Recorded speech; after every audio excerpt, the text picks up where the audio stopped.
Poems from What Are Years? Rigorists. We saw a reindeer browsing, a friend who'd been to Lapland said, finding their own food.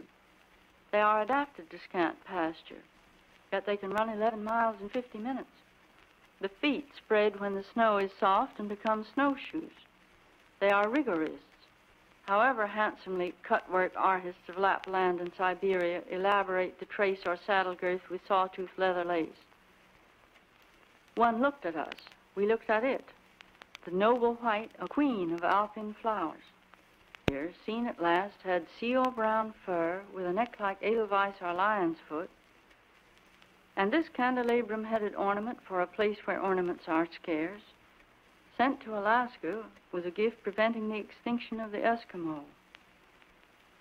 The battle was won by a quiet man, Sheldon Jackson, evangel to that race whose reprieve he read in the reindeer's face.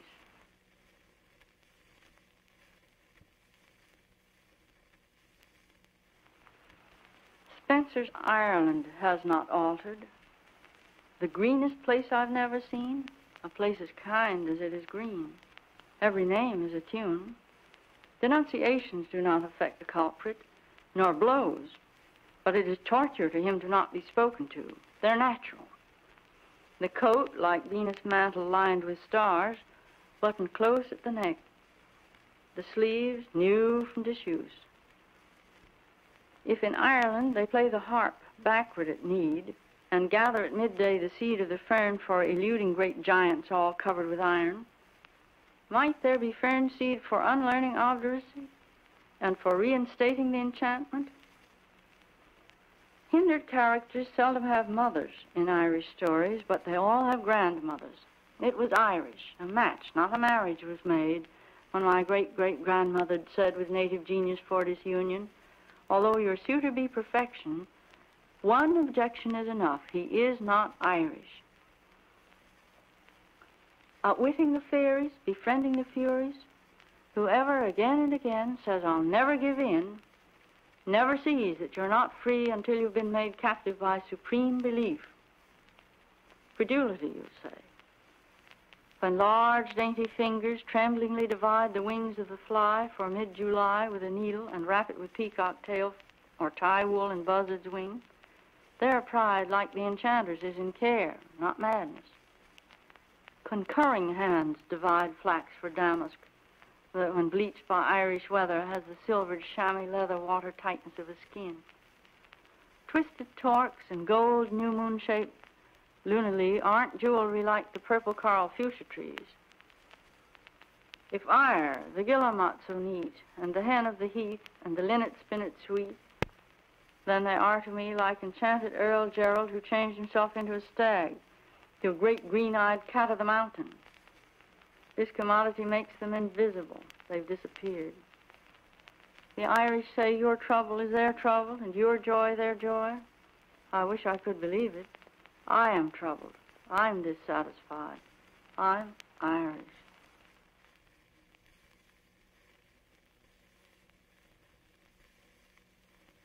From Virginia, Britannia.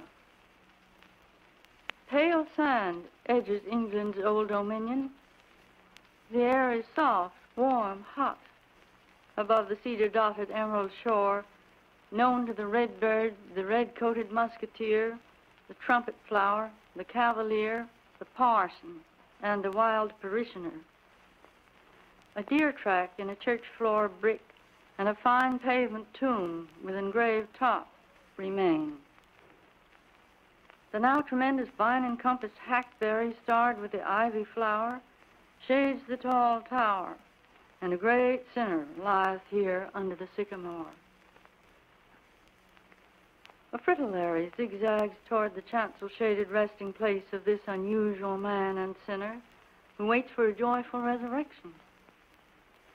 Werriwa-Comico's fur crown could be no odder than we were, with ostrich, Latin motto, and small gold horseshoe as arms for an able stingray-hampered pioneer painted as a Turk, continuously exciting Captain Smith, who, patient with his inferiors, was a pugnacious equal. and to Powhatan as unflattering as grateful. Rare Indian, crowned by Christopher Newport. The Old Dominion has all green grasshoppers in all green box-sculptured grounds, and almost English green surrounds them. Care has formed among un-English insect sounds the white wall rose. Care has formed walls of yew, since Indians knew the fort, old field, and narrow tongue of land that Jamestown was.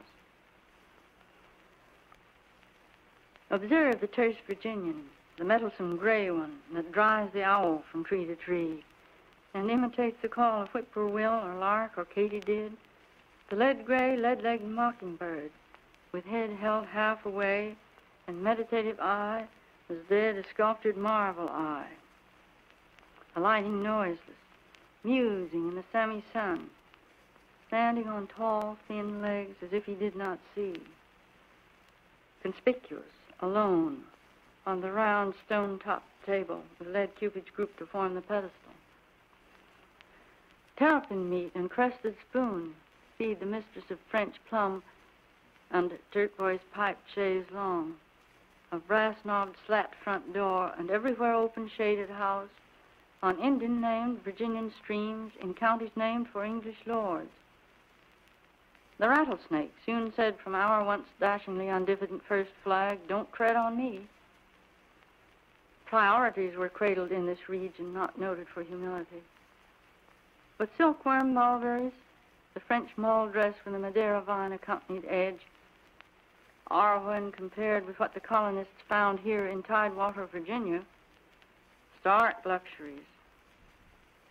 The mere brown hedge sparrow with reckless ardor, unable to suppress his satisfaction in man's unworthy nearness, even in the dark, flutes his ecstatic burst of joy. The caraway seed-spotted sparrow perched in the dew-drenched juniper beside the window ledge. This little hedge sparrow that wakes up 7 minutes soon. The live oak's rounded mass of undulating boughs, the etched solidity of a cypress, indivisible from the now aged English hackberry, become with lost identity part of the ground.